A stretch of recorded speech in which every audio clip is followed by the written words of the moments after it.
Hello everyone, Shinto Bean here playing some more Warhammer Combat cards, and in this video I will be playing the final battle, the final match in the current exploration of this weekend, Forbidden Lore. We're playing as Chaos against Eldari, and I did lose 2 matches, as you can see. I got 2 strikes because I was using an all-keyword deck in order to try to unlock this card here. This is a new Demon of Tzeentch, the Flamer. I do like this model quite a bit, so I'm happy to see it in the game. It's a ranged unit with Barrage, which is interesting. It's also got a Psychic buff for its Ready type. So I'm not sure if I'm really going to be using it, but it's a cool little card there. I also, in the shop, there's another new card which you can get only if you purchase a large pack of Plasma for cash. And these are the Blue Scribes. Another Psyker for Tzeentch, and this one is actually kind of unique in that it is pretty tanky. Only 18 points, but it has a lot of health and shields for its trait. It's a legendary, but yeah, I'm not going to be getting it. So, anyway, back to the exploration. I got 2 strikes using Tzeentch, and it was at that point where I was like, okay, I'm just going to use the strongest possible composition that I can think of, which is with the mask, surprisingly. But since everything is set to max level, yeah, these guys are just really crazy. So, of course, we've got the Keeper of Secrets, and we also got the new Chaos Knight. This thing is very strong, has a ton of health, and if you heal it up, as I've been doing with the Warpsmith and Fabius Bile, those things can survive for a very long time. The Keeper of Secrets has the highest points cost, so it's going to be designated as the priority threat. That is the modifier for this campaign. We do have 225 deck points, so slightly more than normal. And yeah, the modifier. Cut off the head. The thing with the highest points cost on both sides becomes the priority threat. When you destroy that, you gain 80% of its cost converted into attack stats. So killing those priority threats is really key to winning these battles. And so yeah, normally you don't really want to deploy your highest cost card at the beginning, because once it dies, the opponent is just going to get massive boost to their attack. But with the Keeper Secrets, it's just so tough that it just never dies most of the time. So yeah, that is the strategy I've been running with. Also got this guy with Taunt. So just a 5 bodyguard build here. We're going to go ahead and deploy. Again, this is the final boss level. Although since I did lose 2 matches, I'm not sure. I think if you're undefeated, maybe you'll be fighting a different boss than I am in this one, but we'll see how it goes. I have not actually lost a single match with this mask deck. So, we're up against Fury of the Craft World.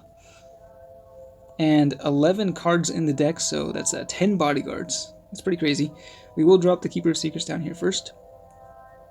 I will say, I think that the most difficult Warlord to beat in this campaign was the Zephyr Blade. Running some insanely powerful ranged units, it just gets pretty crazy how much damage the thing can do. So yeah, it's a little tricky.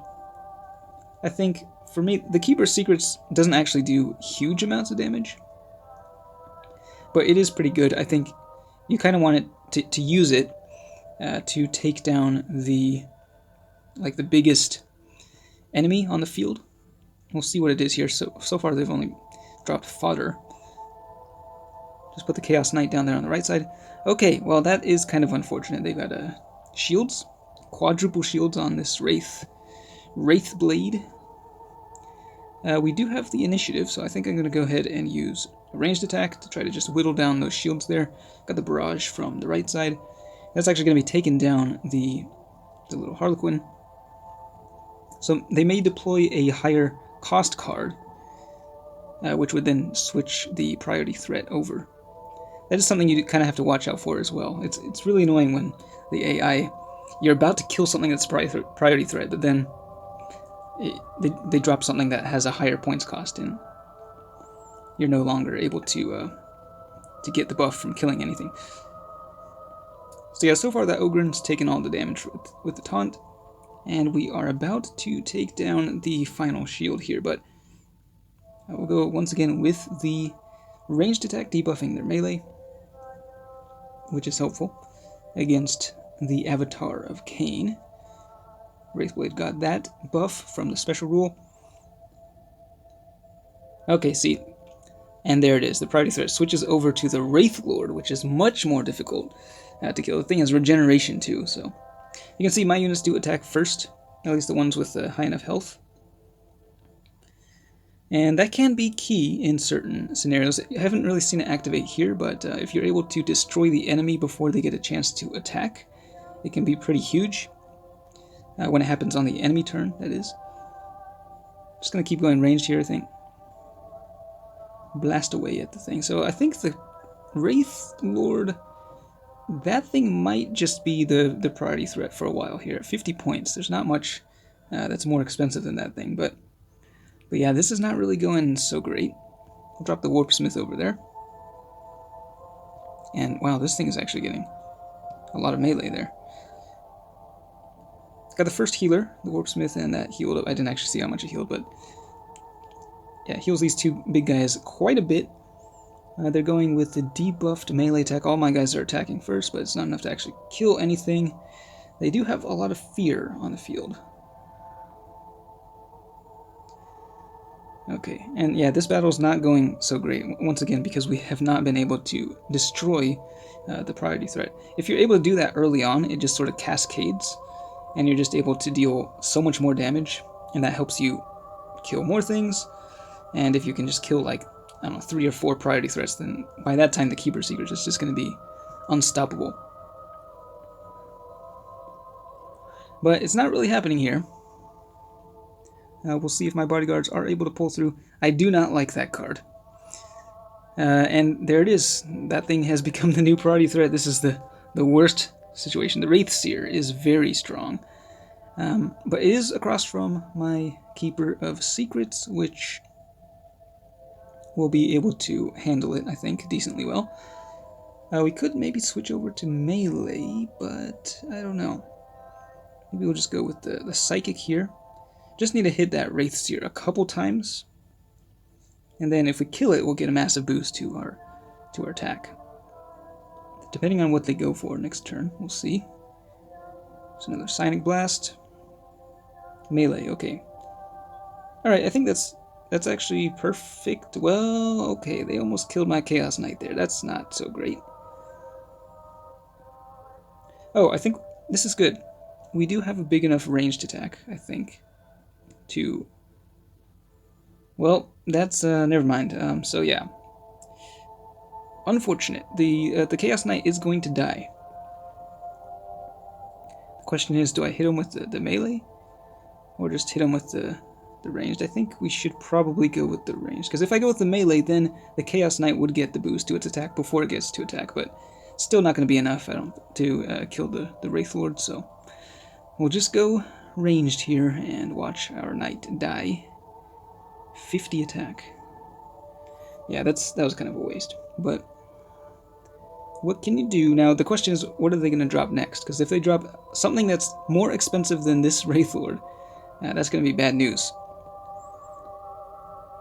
Well, we'll risk it, throw Fabius Pile in the middle. Hopefully, whatever they drop down is cheaper than the Wraith Lord. At this point, though, I mean, they usually save the best for last, right? Okay, we got lucky. Got the Phoenix Lord of the Striking Scorpions. That's a big melee attack right there. Wow, and actually, this is not great. Warpsmith goes down. Now we have to deploy our Warlord across from... They haven't even brought out their Warlord, so... Yeah, not looking so hot. The mask is not too durable. We do get the Inspiring Presence, so the Keeper Seekers is now really massive. Is it going to be enough, though? They've got the Incarn, 320 health. Normally that thing is not going to be dying, but I don't know. Let's take a look. That's a lot of damage right there. A lot of damage on the Keeper. Might just be enough. Let's see here. Because, yeah, the thing is, if we go Psychic here, it's going to deal enough damage that on the next turn, the Keeper Seekers will actually be able to kill the Incarn before it even gets a chance to attack. So that's pretty nice. So close.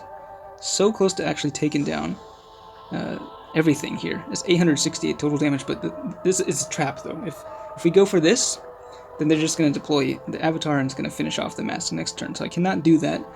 We're just going to do this. Go Psychic. We're going to debuff their melee. And I'm hoping... Wow, actually, yeah, we do have enough damage, so we're good. They're going Psychic, actually, which is not very smart, so you can see there. Keeper Seeker just zapped them away, and now it got the huge, massive buff. They're still... Well, they do have a lot of damage here, so this is still kind of scary. But I think we are good to go. I mean, killing the Yunkarn just gave us a massive boost to our attack stats. Like, let's look at this for a minute here. Fabius Bile, that's a lot. Yeah, the mask, and then the Keeper. Over 230 with all attack types. Now look at this, 1,462 melee. Oh wow, that is so close once again to taking out the what's it called? The middle lane, but yeah, the Warlord will survive that. So once again, we'll just go Psychic, and once again, we're just gonna zap away their priority target before it can attack. And now we've won. We're actually gonna win on their turn because no matter what they do, they're gonna be getting hit by over 260 damage from the Keeper's Secrets. So this actually went pretty nicely. I really kind of wish I could have... Well, oh, we do get one more turn. Awesome. Perfect. Well, in that case, we can see how much damage we're going to do. And I just noticed that, I guess earlier this year they did an update where you can actually look at how much of a boost you're getting. So, like, the opponent has 140% to their ranged. We have 175% to our melee attack. So, check this out. Well, let's look at the Keeper here, first of all. Boom! Almost 2,000 damage. And it's going to be even more, actually, once we kill their final priority threat. So, let's go ahead and do this. End this game on a high note. How much damage is the Keeper Seeker's going to be doing now? Increases to 883. And that avatar goes bye-bye.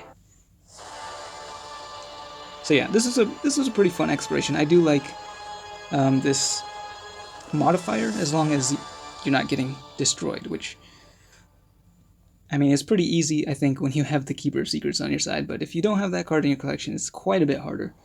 The enemies were very tough. And yeah, like I said, the strikes I got were actually pretty early on too, so... let me know if you ended up playing this campaign, this exploration, and whether or not you were able to complete it.